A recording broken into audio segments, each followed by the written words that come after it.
ओम शांति।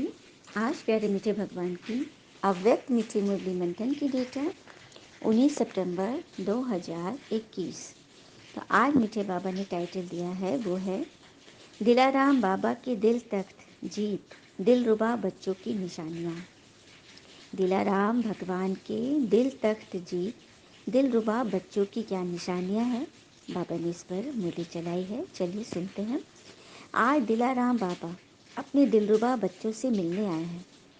दिलाराम भगवान के हर एक दिलरुबा अर्थात जिसके दिल में सदा दिलाराम की याद के मयूर मधुर साथ स्वतः ही बजते रहते हैं, ऐसे दिलरुबा दिलाराम भगवान के दिल को अपने स्नेह के साथ से जीतने वाले बच्चे को बाबा देख रहे हैं।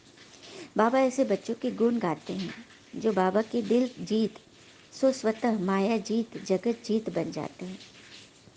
जैसे कोई हद के राज्य के तख्त को जीतते हैं, तो जीतना अर्थात तख्त नशीन बनना। जैसे कोई राजा दूसरे राजा पर चढ़ाई करके जीत हासिल करता है ना, उसका तख्त जीत लेता है। तो यहाँ किसके तख्त के जीतने की बात हो रही है? भगवान के दिल तख्त। कितनी बड़ी बात है।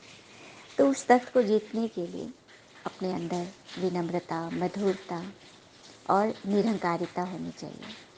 कहते हैं ना, झुकता वही है जो जिंदा है। अकड़ना तो मुर्दों की निशानी है। किसी लाश को देखो कैसा टाइट हो जाता है, एकदम अकड़ जाता है। और वैसे भी एक और उदाहरण है कि जब हम पहाड़ पर चढ़ते हैं, किसी को हमने चढ़ते हुए देखा है, चढ़ाई पर जब है तो ऑटोमेटिक वो थोड़ा झुक कर चल रहा है और उतरने के समय एकदम अकड़ के सीधा हो जाता है। तो जब भी ऐसा स्थिति दिखे कि कोई बहुत झुक कर चल रहा है, तो समझो कि वो अपनी आत्मा की ऊंची चढ़ाई पर है, ईश्वर तक पहुंचने के रास्ते पर है, बढ़ रहा है। लेकिन जहाँ कोई अकड़ रहा है तो सोचो कि वो नीचे की ओर, पतन की ओर जा रहा है।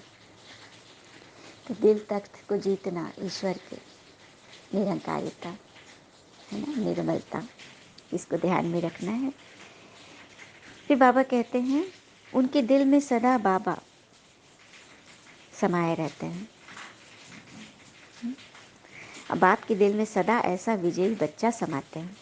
ऐसे दिल जीत बच्चे श्वासों श्वास अर्थात हर सेकंड सिवाय पिता और सेवा के और कोई गीत नहीं गाते। कुछ भी परिस्थिति हो जाए, हद की कोई भी बातें आ जाए, लेकिन वह अपने कर्तव्य पथ से नहीं चूकते हैं। उनके मन में सदा एक ही गीत बजता है कि मेरा बाबा और मैं बाबा की। इसको ही कहते हैं दिलाराम बाबा के दिल तख्त जीत दिलरुबा।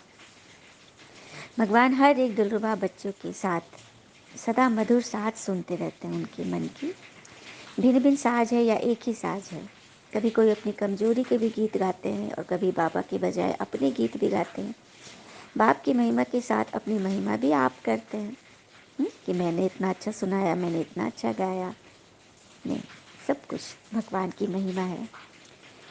वाणी से अनुभव कराना यह साधारण विधि है, वाणी से प्रभाव डालना भी बहुत साधारण है। देखिए, आपके मन, आपके संकल्प, आपके वाइब्रेशन का प्रभाव डालना यह बड़ी बात है। और यही विशेषता प्रत्यक्षता का पर्दा खोलने का साधन है। तो जिसके दिल में सदा दिलाराम है, उनके मुख द्वारा भी दिल का आवाज़ दिलाराम को स्वतः ही प्रत्यक्ष करेगा। तो यह चेक करो कि हर कदम में, बोल में मेरे द्वारा बाप की प्रत्यक्षता होती है।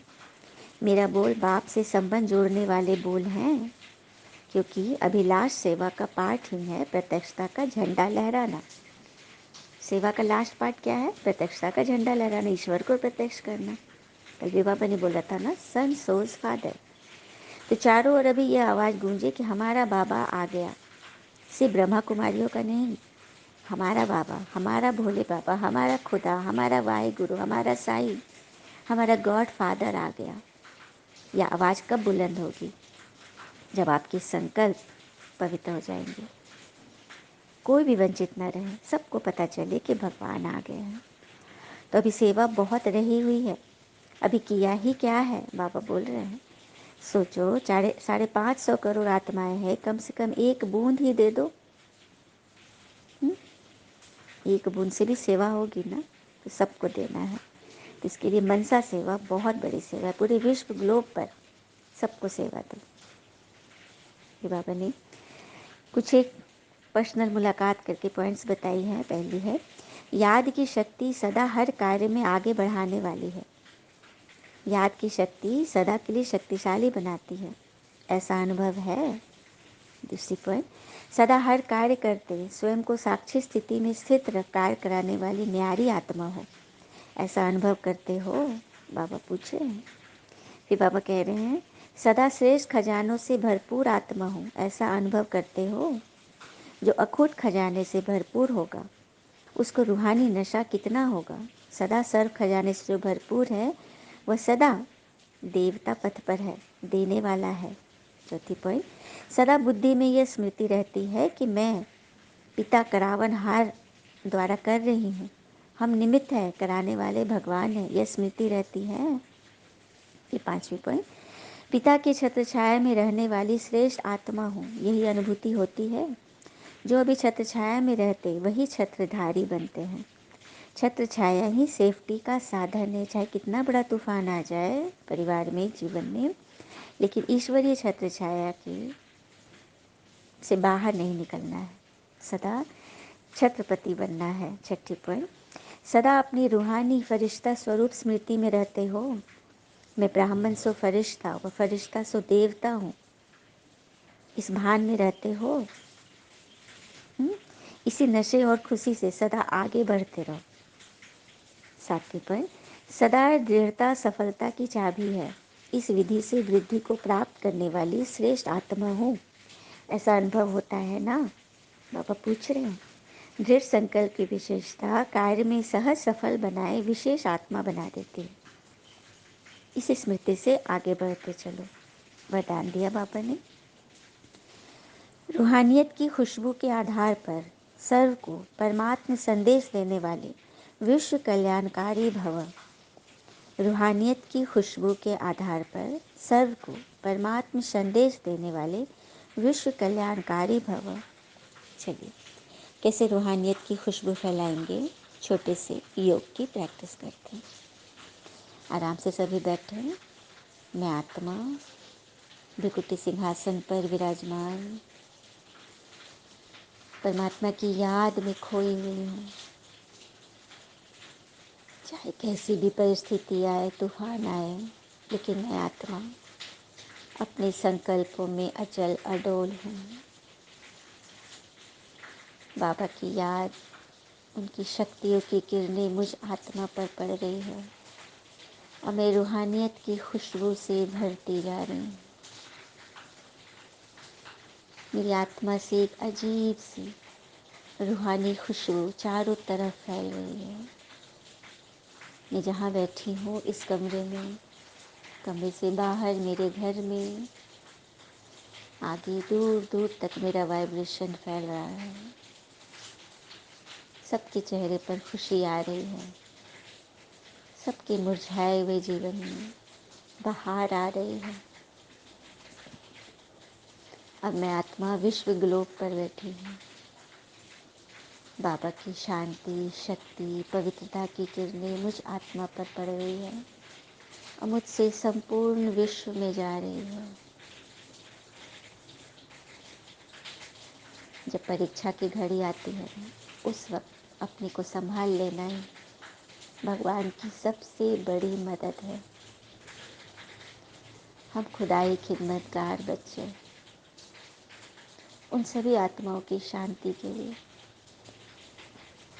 दुआ कर रहे हैं। जो आत्मा अभी भी शरीर छोड़ी, सिर्फ एक आत्मा के लिए नहीं, संसार की सभी आत्मा अभी पिछले वर्ष 2 वर्षों में हमने कोरोना के जो महामारी का जो महासंकट देखे हैं, कितने घरों के चिराग उजड़ गए, कितनी माँओं का सिंदूर बिखर गया, कितनी बहन की राखी ऐसे ही रह गई। उन सभी आत्माओं के लिए दिल से दुआ, सबको शांति मिले, शक्ति मिले, सहनशीलता से भरपूर रहें।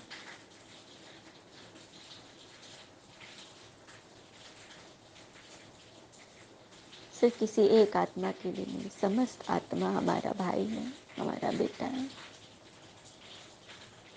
सबके लिए दुआ करना है, रूहानियत की खुशबू फैलानी है।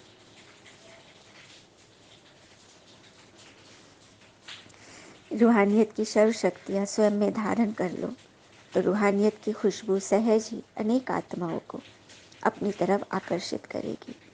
जैसे मंशा शक्ति से प्रकृति को तमो प्रधान से सतो प्रधान बनाते हो, वैसे अन्य विश्व की आत्माएं जो आप लोगों के आगे नहीं आ सकती, आप उनको नहीं जानते, लेकिन आपकी आत्मा उनको पहचानती है। आपकी रूहानियत की शक्ति से पिता का परिचय, उनका संदेश आप अपनी वाइब्रेशन से दे सकोगे। यह सूक्ष्म मशीनरी जब तेज करो तब अनेक तड़पती हुई आत्माओं को अंजलि मिलेगी और आप विश्व कल्याणकारी कहलाएंगे। तो यही योग का प्रयोग हमने अभी सीखा ना, कि अपने मन से उन समस्त आत्माओं को शांति का दान देना है, उनके परिवार को, क्योंकि सभी हमारे अपने हैं। पिता का कर्तव्य सब के लिए, किसी एक के लिए नहीं। स्लोगन: अपने पास शुद्ध व श्रेष्ठ संकल्प इमर्ज रखो तो व्यर्थ स्वतः मर्ज हो जाएगा। कोई भी बातें आ रही हैं, बहुत बड़ी बात है, व्यर्थ संकल्प आएगा, क्यों हुआ, कैसे हुआ, हमारे साथ ही क्यों हुआ, इन सब से परहेज, व्यर्थ संकल्पों को दूर रखो, शुद्ध और श्रेष्ठ संकल्प करने में बिजी रहो, तो सारे व्यर्थ नेगेटिव थॉट, कमज़ोर बनाने वाले संकल्प खत्म हो जाएंगे। तो कहते हैं ना, चिंता और तनाव में इंसान तभी होता है जब वो खुद के लिए कम और दूसरों के लिए ज़्यादा जीता है, सोचता है।